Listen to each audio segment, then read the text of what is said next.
감사합니다. 하나님의 말씀을 보도록 하겠습니다. 하나님의 말씀은 마태복음 17장 22절에서 27절에 있는 말씀을 다 함께 교독하도록 하겠습니다. 제가 가진 성경은 신약성경 29쪽입니다. 22절서부터 27절에 있는 말씀입니다. 다 찾으신 줄 알고 22절을 제가 먼저 봉독합니다. 갈릴리에 모일 때에 예수께서 제자들에게 이르시되 인자가 장차 사람들의 손에 넘겨져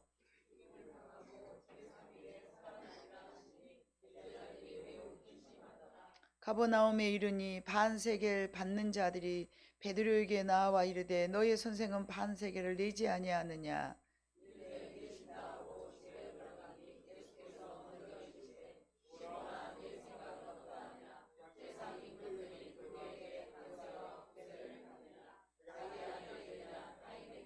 베드로가 이르되 타인에게니이다. 예수께서 이르시되 그렇다면 아들들은 세를 면하리라.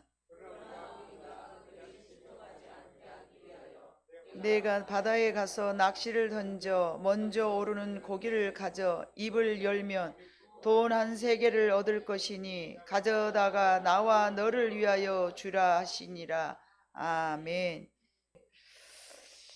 마태복음 17장 1절에서 13절까지 보면은 우리가 읽지 않았지만은 너무나 우리가 잘 알고 있는 그 변화산 사건입니다.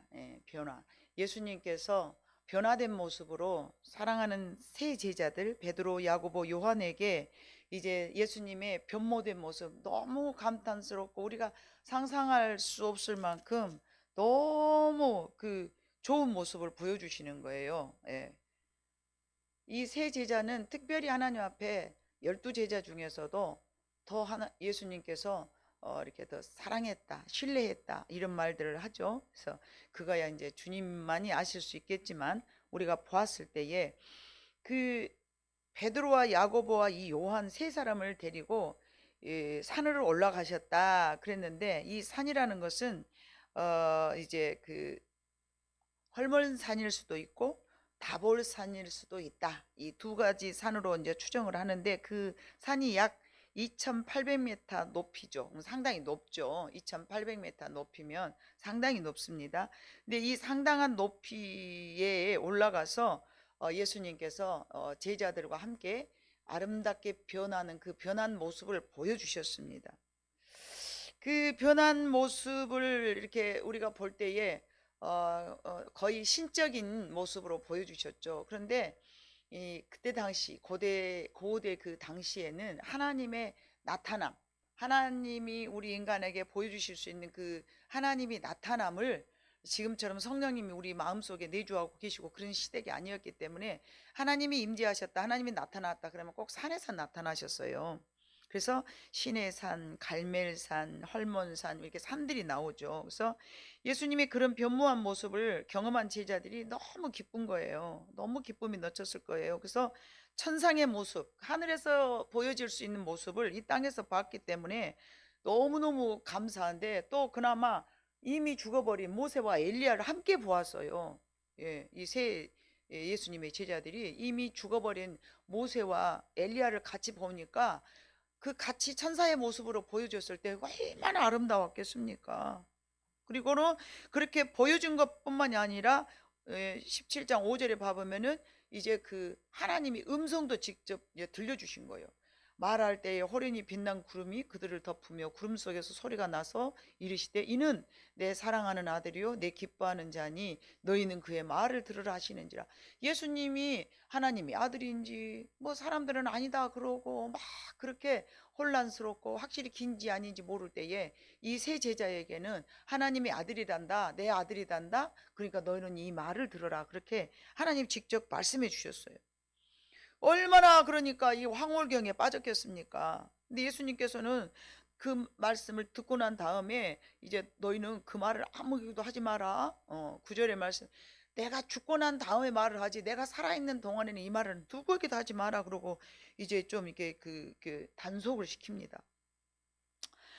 그리고는 산에서 내려오셨습니다.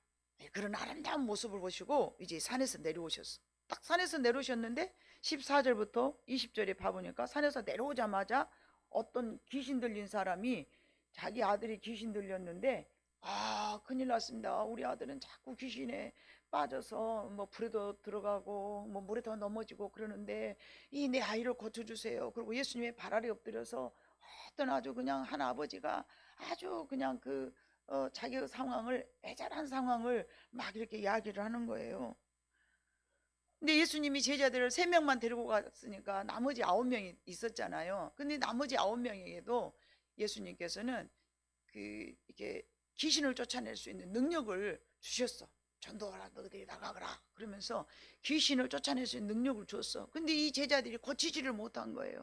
그러니까 예수님께서 20절에 봐보니까, 야, 17절에 예수님께서 대답해 이르시되 믿음이 없고 패역한 세대요, 내가 얼마나 너희와 함께 있으며 얼마나 너희에게 참으리요, 그를 이리로 데려오라. 그러면서 꾸짖어서 귀신을 쫓아내면서 그 아이를 고쳐주신 거예요. 누구를 지천하였냐면 제자들을 책망한 거예요. 내가 너희와 얼마 동안 같이 있어야 너희는 나를 믿을 거요? 너희는 내가 얼마 동안 같이 있어야, 여러분 예수님과 제자들이 몇 년 있었을까요? 많이 봐야 3년이죠. 길어봐야 3년이죠. 이 말씀을 여러분 우리는 마음속에 깊이 새겨드려야 돼요. 여러분이 예수 믿고 성령이 여러분의 임한 지가 도대체 몇 년이냐 말이야. 너희가 내가 귀신을 쫓아낼 능력도 줬는데 예수님께서 믿음이 없고 패역한 세대요 하면서 혼을 내시는 거예요. 믿음이 없고 패역한 세대요. 여기서 패역한다는 말은 무슨 말씀이시냐면은 좀 삐뚤어진 세상, 바르지 않는 세상, 믿음이 없고 이 잘못된 것들아, 지금 이 뜻이에요. 패역한 그거는 믿음이 없고 삐뚤어져서 잘못된 것들아, 내가 얼마나 너를 더 참으리요. 예수님께서 이렇게 하신 말씀이에요. 제자들이 물어요. 주님, 저는 왜 귀신을 못 쫓아냈을까요? 그랬더니 너희가 믿음이 없어서 그런다 라고 20절에 말씀하셨어요.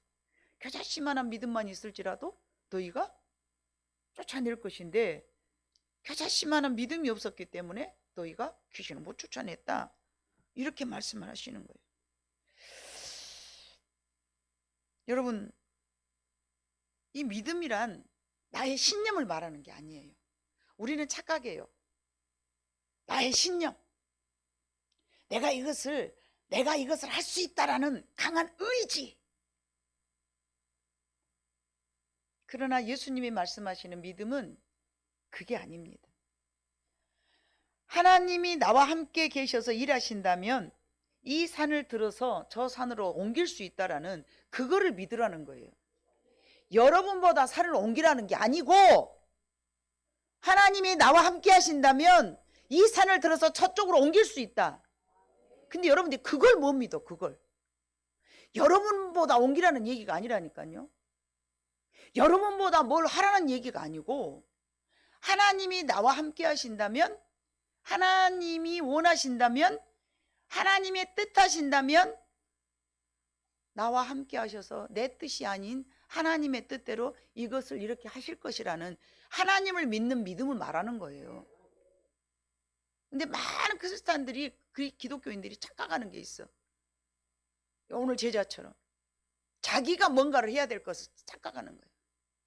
하나님은 자기가 뭔가를 할 수 있다고 생각한 사람 절대 안 사용합니다. 모세를 봐보세요. 내가 뭔가를 하려고 할 나이가 40살이었어요. 그런데 이빨 빼듯이 다 뺐어. 사자 이빨 빼듯이 뿔도 뽑고 막. 그 뿔은 뭐예요? 능력이잖아요. 그때 당시에 능력이에요. 뿔 빼고 이빨 빼고 날개 빼고 뭐 빼고 아무것도 없이 광야에서 80살이 된 거예요. 그때 하나님이 비로소 들어서 사용하신 거예요.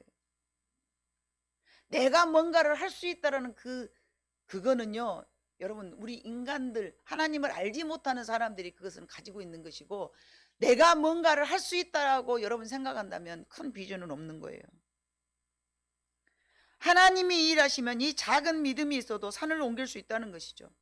하나님의 능력에 의존하는 말을, 하나님의 능력을 의존하는 그 믿음, 하나님을 의존하는 믿음이 여러분들에게 없다 그 말이에요. 문제를 해결할 능력은 당연히 제자들이 없죠.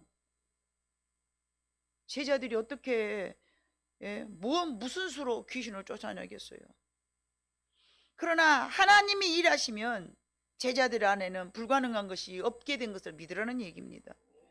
제자들은 예수님과 이미 산 위에서 하나님의 음성을 들었고 하나님의 영광도 보았어요.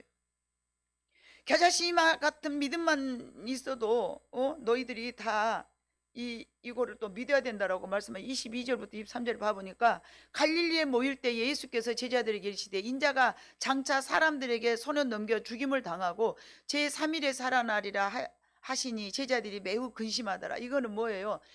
예수님이 하나님의 아들임을 알아.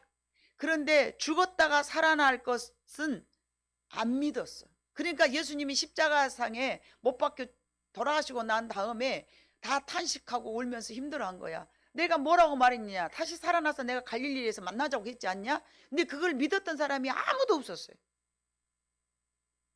하나님의 아들인 것도 믿어.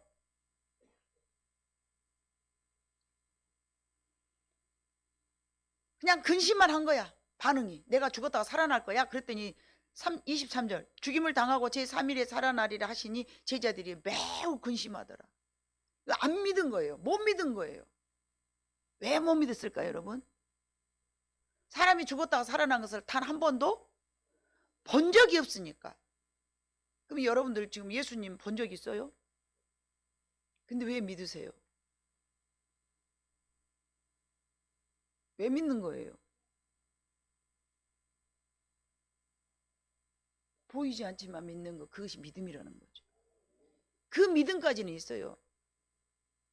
나사로야 일어나라 할 때 마르다가 죽었다 살아난 것은 내가 믿습니다. 마르다도 믿음이 온전한 믿음이 아니고 결함이 있는 믿음이었어. 우리 오빠가 죽었다가 다음에 살아날 부활에 대한 신앙은 있었어. 그런데 지금 썩은 냄새 나는 오빠가 지금 살아날 것에 대한 믿음은 없었던 거예요. 오늘 이 제자들도 마찬가지예요.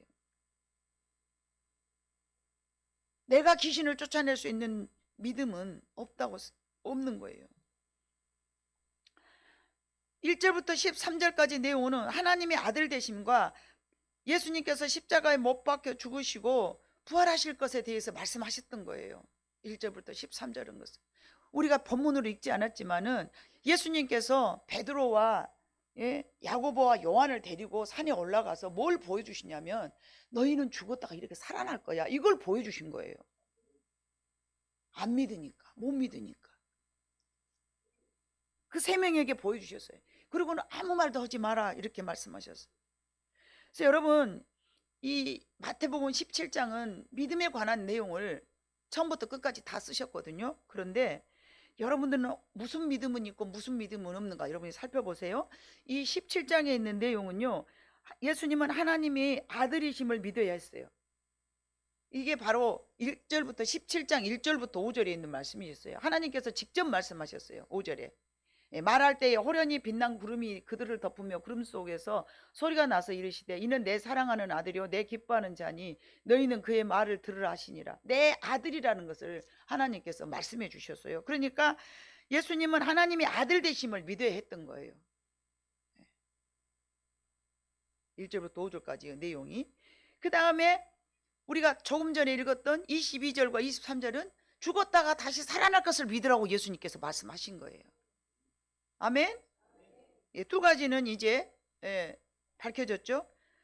세 번째는 귀신 들린 아이를 고쳐내지 못한 이유가 17절과 18절이 있었는데 예수께서 대답해 이르시되 믿음이 없고 패역한 세대여 내가 얼마나 너희와 함께 있으리요 얼마나 너희에게 참으리요 그를 이리로 데려오라 하시니라. 이에 예수께서 꾸짖으시니 귀신이 나아가고 아이가 그때부터 나으니. 이건 뭐예요? 너희도 하나님이 함께 하신다면 귀신을 쫓아낸다는 것을 믿으라는 얘기예요. 첫 번째는 무슨 믿음이 있어야 된다고요? 하나님의 아들이심을 믿어야 해요. 예수님은 하나님의 아들이심을 믿어야 돼요. 두 번째는 무엇을 믿어야 돼요? 우리는 죽었다 살아난 것을 믿어야 돼요. 세 번째는 무엇을 믿어야 돼요? 하나님이 나와 함께 계시면은 귀신을 쫓아낼 수 있다. 그거를 믿어야 돼요, 여러분. 네 번째는 그럼 무슨 믿음일까요? 네 번째는 24절부터 27절 우리가 본문 읽었는데요. 예수님께서 참 희한하게 뭔가를 하고 계셨어. 다 그때 당시는 성전세가 있었어요. 이스라엘 백성들에게 성전세, 남녀를 불문하고 어린이를 불문하고 성전세를 내는데 1년에 50세겔씩을 내야 돼. 반세겔을 내야 되는데, 야, 누구 예수님은 왜 세금을 안 내? 누구 예수님은 세금을 안 낸다? 막 이렇게 이야기를 한 거예요, 베드로에게. 그러니까 베드로가, 주님, 사람들이 그러는데 우리보다 세금 안 낸다고 막 뭐라 그래요? 그래? 그러면서, 야, 이 세상의 모든 주인은 하나님이신데 내가 그의 아들인데 내가 세금을 내야 되겠니? 라고 물으시는 거예요. 아니요, 임금이 아들이면 세금 안 내죠. 그지? 그러지만 저들이 내라고 그러니까, 저들이 내가 안 내면 실족을 해. 저들이 내가 안 내면 마음이 상해. 그러니까 그냥 내불자. 원래는 내가 안 내도 되는데 나 내야 되겠어. 그러면서 베드로에게 가서, 야, 고기를 잡아봐. 낚시질을 해가지고 바다에 갔어. 그러면 고기 입을 쫙 벌리잖아. 그러면 거기서 돈이 한 세겔이 나올 거야. 그걸 갖다가 너급 한 세겔, 내급 한 세겔, 그렇게 한 세겔 세금을 내자. 이렇게 해서 세금을 내는 참 희한한 걸 예수님께서 하신 거예요. 이거는 뭐냐? 이거는 예수님께서는 우리의 작은 어떤 필요도, 우리의 뭔가를 내가 필요해. 반세겔이 필요하네. 세금 내야 되는데 나 돈이 없네. 반세겔이 필요하네. 우리의 필요를 공급해 주시고 채워 주신다는 얘기예요. 우리는 이 믿음이 또 있어야 돼요.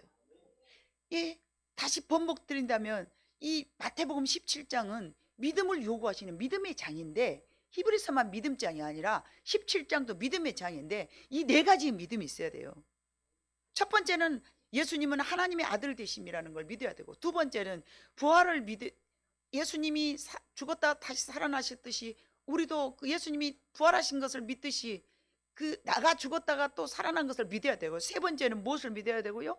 하나님이 나와 함께 하시면은요, 무엇이든지 할 수 있다는 믿음을 가져야 되고요. 네 번째는요, 주님은 우리의 모든 필요를 어떤 방법으로라도 공급해 주신다는 걸 믿어야 된다는 거예요. 귀신 들린 아이를 여전히 고쳐내지 못한 그런 제자들에게 안타까워 하시면서 이 반세겔을 내게 해주셨는데, 여러분, 당시는 여러분, 그 고기가 이제 그 물고기는 물고기 속에서 예수님께서 다른 데서 돈을 갖고 와도 되잖아요. 근데 물고기 속에서 돈을 끄집어냈던 그 이유가 있는데, 이거는요, 그때 당시는 예상치 못한 이 베드로에게 돈을 채워줬는데, 다른 것 방법이 여러 가지 있어. 근데 당시 문화는 물고기는 통치자가 다스린다는 것으로 그들이 인식이 돼 있었어요. 통치자, 즉 만왕의 왕, 이 왕이 물고기를, 우리가 바다에 가면은 지금도 용왕님이 뭐 한다고 그래요? 옛날에 이경규가 나만 믿고 따라와. 그러면 막 용왕님 오늘 저 고기 좀 만지게. 바다에 신이 있다고 생각한 거예요. 물론 그냥 웃자고 하는 말인지 진심인지는 모르겠어요. 그러나 유대의 그때 당시 문화는요, 고대 문화는요, 물고기는 분명히 하나님이 통치하신다라는 그런 문화였어요. 그걸 믿고 따르는 문화였어요. 그러니까 굳이 물고기 속에서 입을 벌려가지고 세금을 예수님께서 내게 하신 거예요.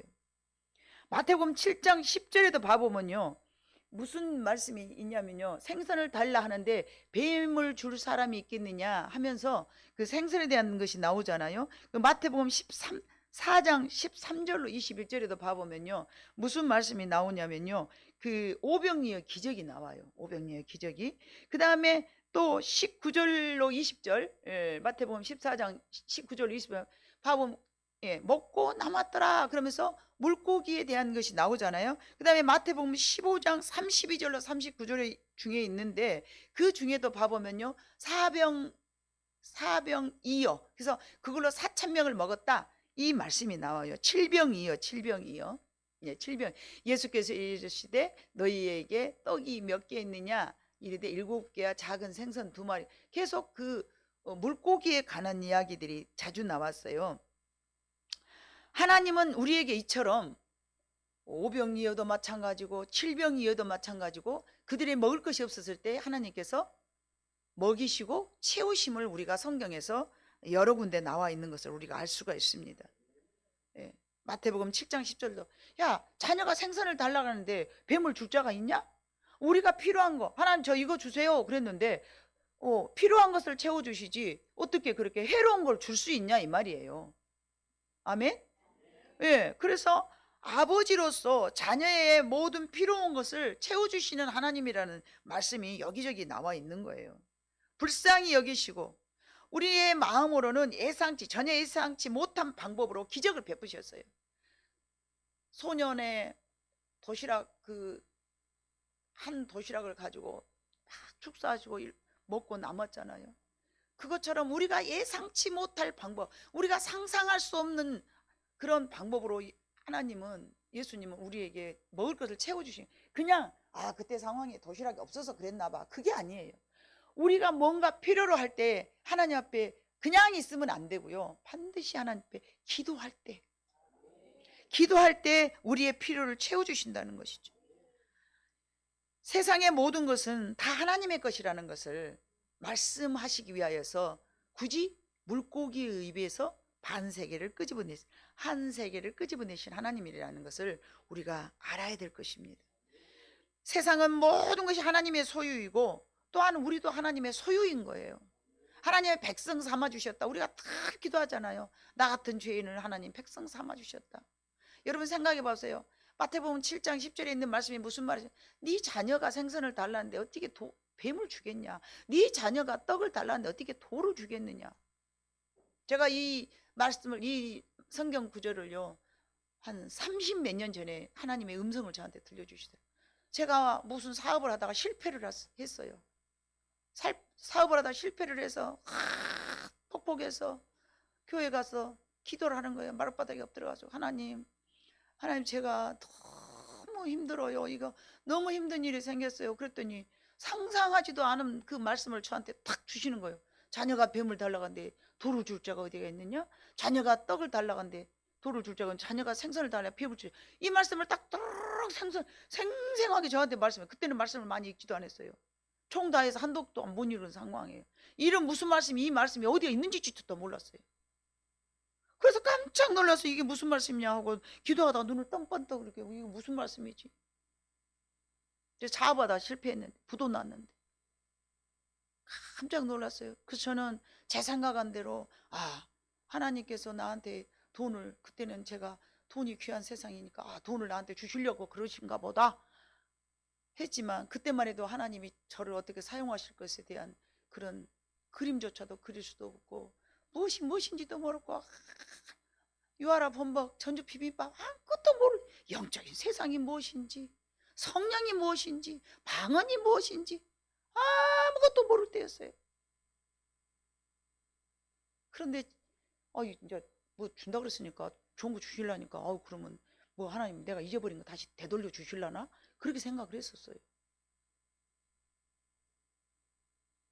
그렇게 생각을 했었어요. 그런데 여러분, 되돌려 온 게 아니라 그 돈이 나한테 되돌려 온 거야. 그때는 그 돈을 저한테 안 주셨지만 하늘의 신령한 보고를 열으시더라고요. 먼저 귀한 걸 저한테 먼저 주시더라고요.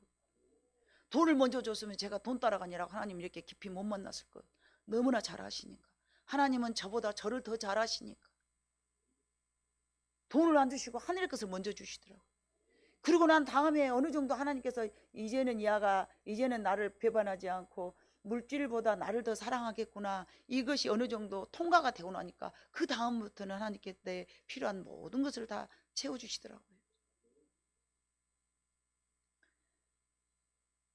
여러분, 세상의 모든 소유는 하나님의 것입니다. 하나님의 이 모든 소유를 자녀를 위해 사용하시는데 우리에게는 이 네 가지 믿음이 있어야 돼요. 이 네 가지 믿음이 있어야 되는데 우리 성도들 중에 이 두 가지 믿음은 다 있으리라고 생각하고, 예? 이 세대가 믿음이 없고 삐뚤어진 세상이라니까요. 폐역한 이거는요. 이 세상은 믿음이 없고 잘못된 세상, 삐뚤어진 세상, 폐역한이라는 것. 자, 그러면 마태복음 17장 전반적인 내용은 무엇을 말하고 있느냐 하니까 신명기 1장 30절로부터 32절을 말씀하고 계시는 거예요. 다 같이 읽어봅니다. 시작. 너희보다 먼저 가시는 너희의 하나님 여호와께서 애굽에서 너희를 위하여 너희 목전에서 모든 일을 행하신 것 같이 이제도 너희를 위하여 싸우실 것이며, 광야에서도 너희가 당하였거니와 사람이 자기 아들을 안는 것 같이 너희의 하나님 여호와께서 너희가 걸어온 길에서 너희를 안으사 이곳까지 이르게 하셨느니라 하나 이 일에 대해 너희가 너희 하나님 여호와를 믿지 아니하였도다. 아멘. 계속 하나님께서는 광야에서 물이 없다면 물 주시고 먹을 것 없다면 먹을 것 주시고 늘 해줬지만 그거를 믿지 않은 거예요. 믿지 않은 거예요. 다음 일이 생기면 또 나한테 뭔가 해주시겠지, 이걸 믿지를 못해요. 믿지를 못해. 그게 인간이 그렇게 믿음이 없이 잘못된 사람이라는 것을 예수님께서 믿음이 없고 이 폐역한 세대라고 책망하신 거예요. 그러면 이렇게 말하는 저도 항상 믿음이 있을까요?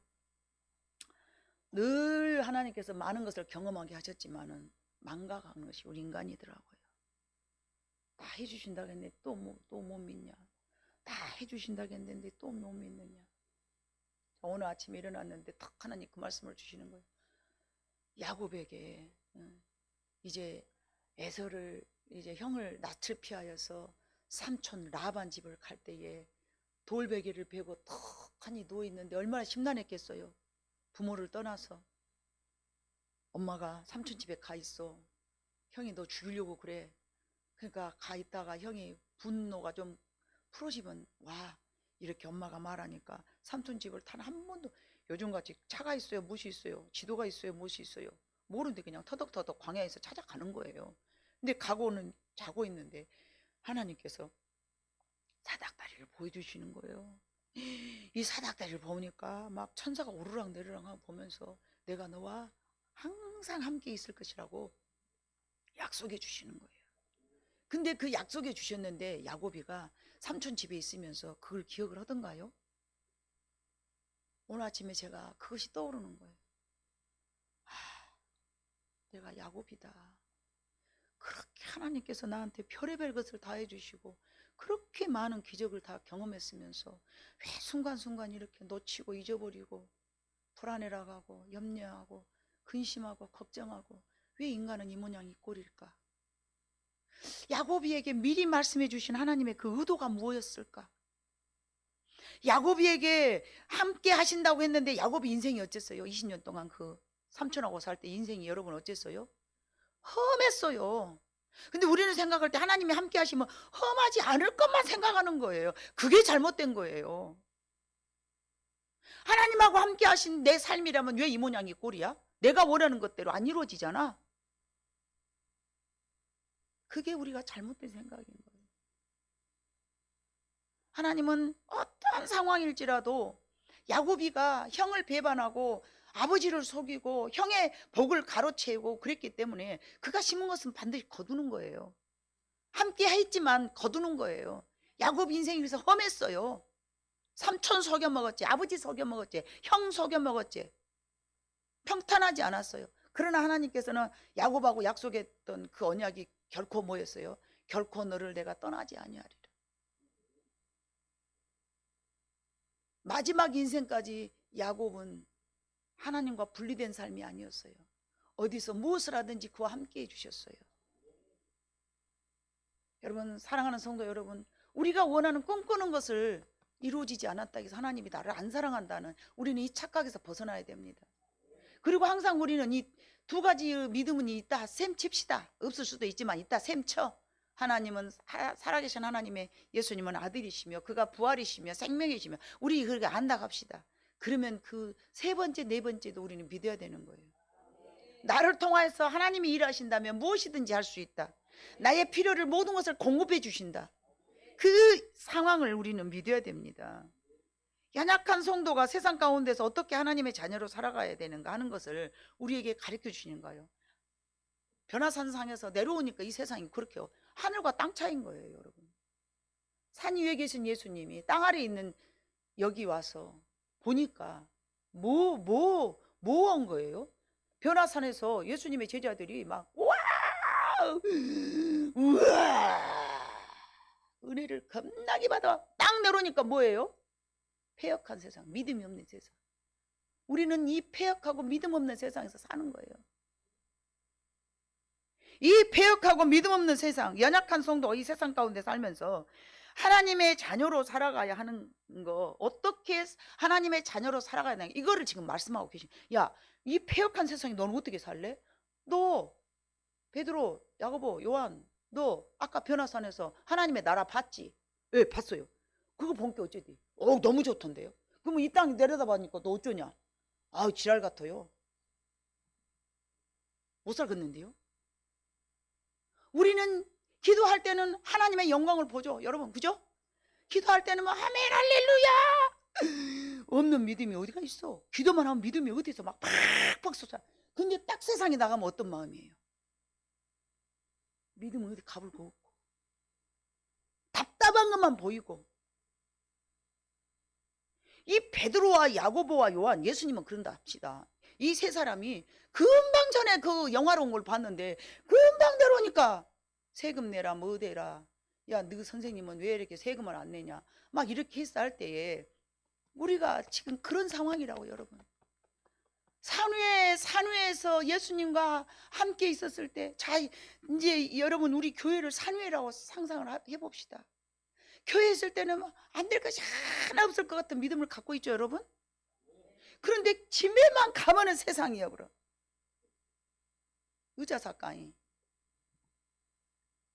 무시 마음대로 안 되려고 하고, 돈 내놔라 뭐더라 무시 나한테 막 조여오고, 그죠? 왜 그럴까요? 히브리서 11장 6절에 보니까 믿음이 없기 때문에 그런다고 그랬어요. 믿음이 없는 사람은 하나님을 기쁘시게 못한다. 내 능력은 없어도 하나님의 능력을 믿으며 살아가라고 하나님이 지금 오늘 말씀하시는 거, 마태복음 17장. 야, 네 믿음은 없지만 내 믿음을 가지고 네가 살아. 어? 야, 너 믿음 없는 줄 알아. 그러나 나를 믿어. 나를. 너 믿지 말고 나를 믿으라고. 나를 믿어. 내가 뭘 못하디? 내가 팔이 짧아졌느냐? 구약의 하나님은 지금 돌아가셨습니까? 아무것도 못합니까? 에레미야 그러죠. 내 능력이 없어졌느냐? 내 손이 짧아졌느냐? 내 팔이 힘이 없어졌느냐? 그때의 능력 있는 하나님은 오늘도 우리에게 능력이 있어요.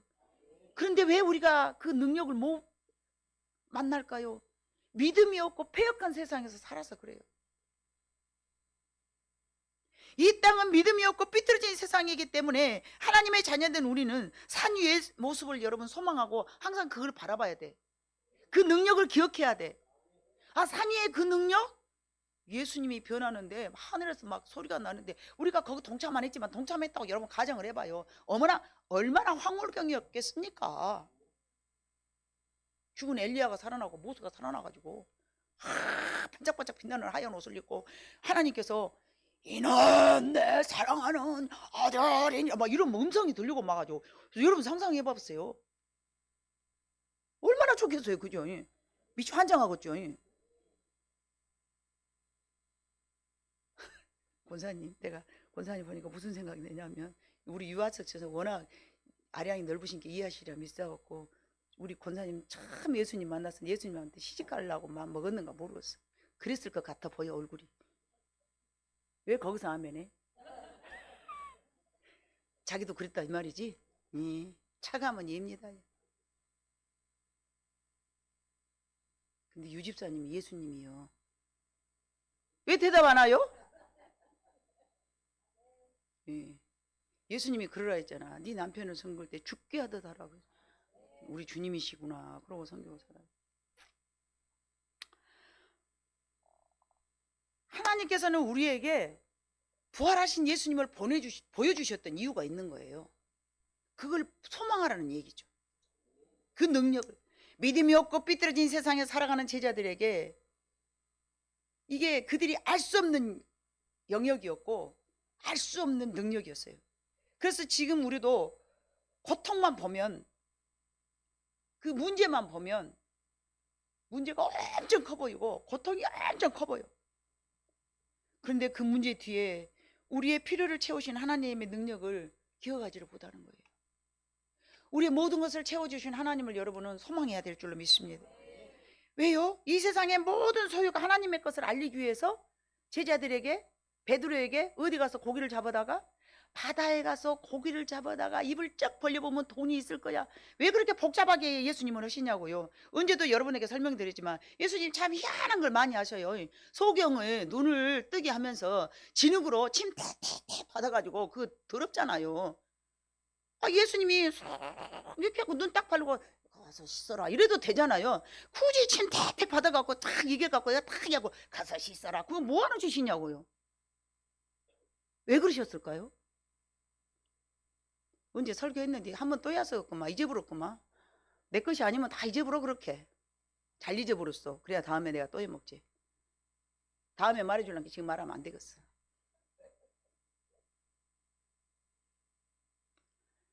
예수님께서 굳이 그렇게 어렵게 가서 네 믿음대로 되라 이러면 끝나잖아요. 근데 굳이 진흙을 이겨가지고 침밭해가지고 여기다 찐득찐득하게 발라가지고 가서 씻어라.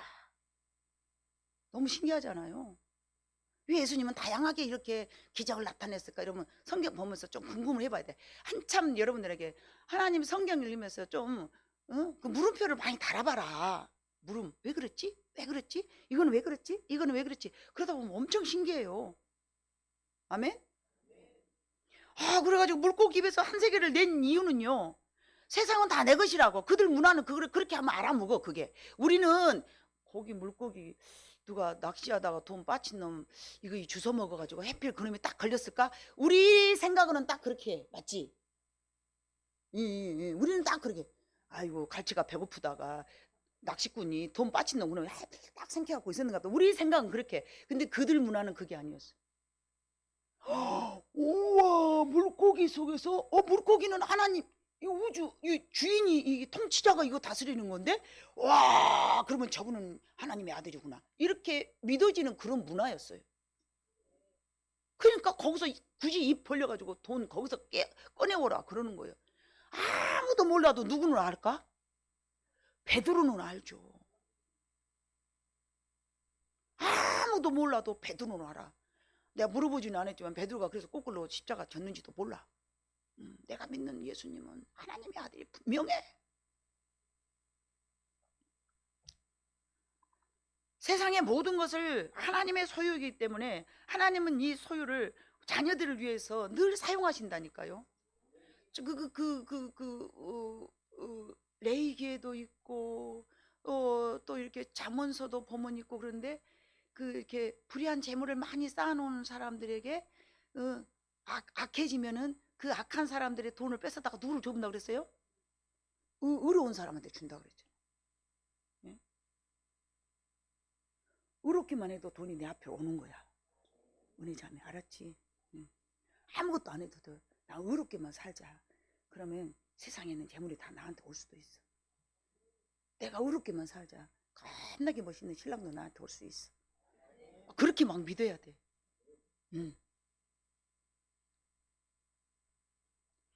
힘들고 거친 세상에 살아가는 우리는 연약하고 믿음이 없어요. 산 아래 살고 있기 때문에.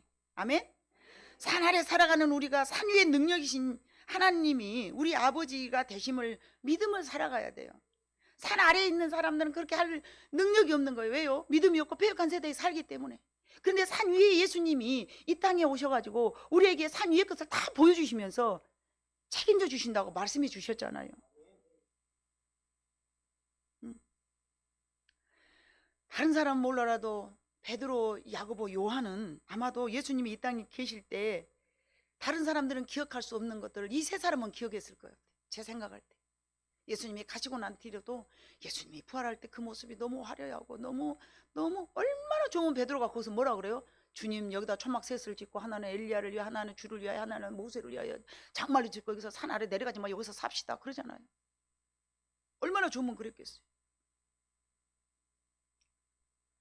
산 위에서 있었던 특별한 그날을 아마 베드로는 늘 떠올리지 않았을까 제 생각에.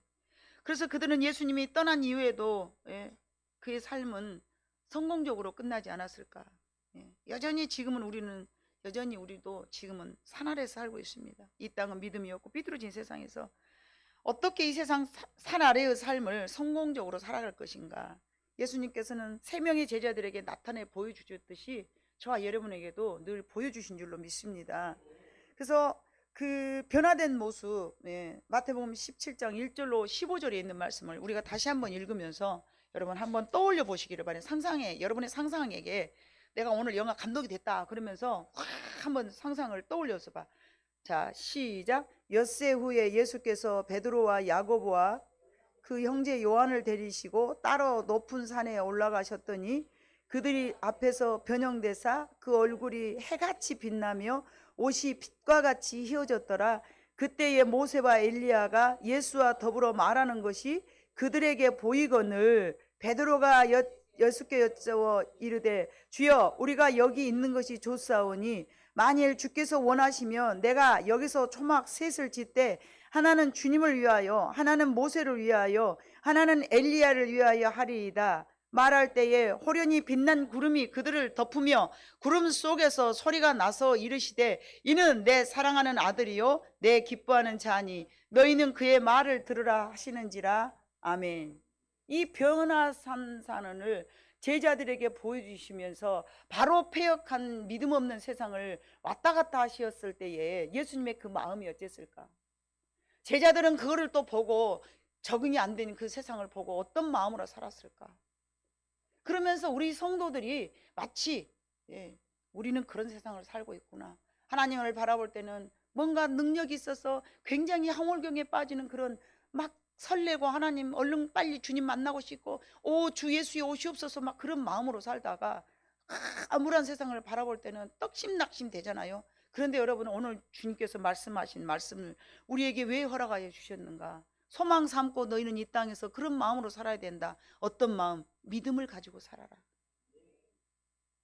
산 아래의 삶은 반드시 믿음이 있어야 된다.